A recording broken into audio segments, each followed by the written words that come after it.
Hi friends, எங்கள் வீட்டு செடியில் கொஞ்சம் பூ பூத்துருக்கு. அதை பறிக்க போகிறேன். இந்த வீடியோவில் பார்க்கலாம் வாங்க. டிசம்பர் செடியில் பூ இருக்குது, அதை பறிச்சிடலாம்.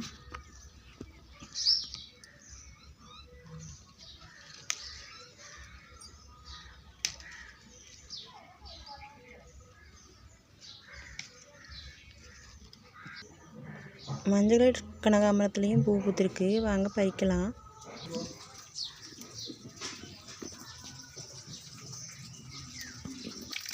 இப்போ காக்கட்டன் செடிலையும் கொஞ்சம் பூ இருக்குது, அதையும் பறிச்சுக்கலாம்.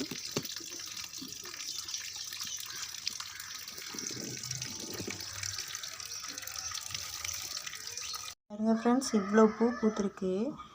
இப்போ தான் பூக்க ஸ்டார்ட் ஆகிருக்கு. ஏன்னா நிறையா பூ பூக்கும். செடி ரொம்ப பெரிய செடி. பூத்ததுக்கப்புறம் வீடியோவில் காமிக்கிறேன். ஓகே, தேங்க்ஸ் ஃபார் வாட்சிங்.